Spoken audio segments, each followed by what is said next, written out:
AIIMS ಕಿಚನ್ಗೆ ಸ್ವಾಗತ. ಇವತ್ತು ತುಂಬನೇ ಸುಲಭವಾಗಿ ಸಿಂಪಲ್ ಆಗಿ ಜಾಸ್ತಿ ಇಂಗ್ರೀಡಿಯೆಂಟ್ಸ್ ಬಳಸ್ತಾನೆ ಕಡಿಮೆ ಖರ್ಚಲ್ಲಿ ಒಂದು ಸ್ನ್ಯಾಕ್ಸ್ ರೆಸಿಪಿನ ಮಾಡ್ತಾ ಇದ್ದೀನಿ. ತುಂಬನೇ ಚೆನ್ನಾಗಿರುತ್ತೆ. ಬನ್ನಿ ಅದನ್ನು ಯಾವ ರೀತಿ ಮಾಡೋದು ಅಂತ ನೋಡೋಣ. ಮೊದಲಿಗೆ ನಾನಿಲ್ಲಿ ಕಡಲೆ ಹಿಟ್ಟನ್ನು ತಗೊಂಡಿದ್ದೀನಿ.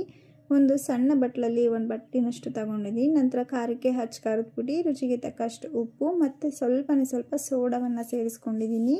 ಇದಾದ ನಂತರ ಸ್ವಲ್ಪ ಕೊತ್ತಂಬರಿ ಸೊಪ್ಪು, ಒಂದೇ ಒಂದು ಹಸಿರು ಮೆಣಸಿನಕಾಯಿನ ಸಣ್ಣದಾಗಿ ಕಟ್ ಮಾಡಿ ಸೇರಿಸ್ಕೊಂಡಿದ್ದೀನಿ. ಈಗ ಸ್ವಲ್ಪ ನೀರನ್ನು ಸೇರಿಸ್ಕೊಂಡು ಕಲಿಸ್ತಾ ಬನ್ನಿ.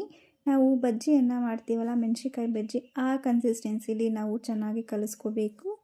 ಇದು ತುಂಬಾ ಚೆನ್ನಾಗಿರುತ್ತೆ. ಇವಾಗ ಸ್ಕೂಲ್ ಸ್ಟಾರ್ಟ್ ಆಗಿರೋದ್ರಿಂದ ಸಂಜೆ ಈವ್ನಿಂಗ್ ಟೈಮಲ್ಲಿ ಮಕ್ಕಳು ಕೇಳ್ತಾರೆ ಸ್ಕೂಲಿಂದ ಬಂದ ಕೂಡಲೇ. ಪನ್ನೀರನ್ನು ಬಳಸಿ ಒಂದು ಪಕೋಡ ರೆಸಿಪಿ ಇದು. ತುಂಬಾ ಚೆನ್ನಾಗಿರುತ್ತೆ. ನೀವು ಕೂಡ ಖಂಡಿತ ಒಮ್ಮೆ ಟ್ರೈ ಮಾಡಿ ನೋಡಿ.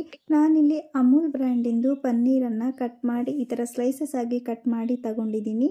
ಸಣ್ಣದಾಗಿ ಕಟ್ ಮಾಡ್ಕೊಳ್ಳಿ. ಎಲ್ಲನೂ ಕೂಡ ಚೆನ್ನಾಗಿ ಮಿಕ್ಸ್ ಮಾಡಿಕೊಂಡು ಉಪ್ಪು ಖಾರ ಎಲ್ಲ ಕೊನೆಯಲ್ಲಿ ನೋಡಿಕೊಂಡು ಎಣ್ಣೆ ಕಾದಾದ ನಂತರ ಎಣ್ಣೆ ಒಳಗೆ ಬಿಟ್ಬಿಡಿ. ತುಂಬ ಚೆನ್ನಾಗಿರುತ್ತೆ. ಇವಾಗ ತಾಯಂದಿರು ಏನು ಯೋಚನೆ ಮಾಡ್ತೀವಿ ಅಂದರೆ ಜಾಸ್ತಿ ಸಮಯ ತಗೋಬಾರ್ದು, ಕಡಿಮೆ ಇಂಗ್ರೀಡಿಯೆಂಟ್ಸ್ ಉಪಯೋಗಿಸಿ ಮಾಡೋವಂಥ ರೆಸಿಪಿನ ನಾವು ನೋಡ್ತಾ ಇರ್ತೀವಿ. ಈ ರೆಸಿಪಿಯಂತೂ ಜಾಸ್ತಿ ಸಮಯ ತಗೊಳ್ಳೋದೇ ಇಲ್ಲ, ತುಂಬ ಈಸಿಯಾಗಿ ಮಾಡ್ಕೋಬೋದು. ನೀವು ಕೂಡ ಖಂಡಿತ ಒಮ್ಮೆ ಮಕ್ಕಳಿಗೆ ಮಾಡಿಕೊಡಿ, ತುಂಬಾ ಇಷ್ಟಪಡ್ತಾರೆ. ಇವಾಗ ಇದು ಕಂದು ಬಣ್ಣ ಬರೋವರೆಗೂ ಕೂಡ ಚೆನ್ನಾಗಿ ಎಣ್ಣೆಯಲ್ಲಿ ಕರ್ಕೊಳ್ಳಿ.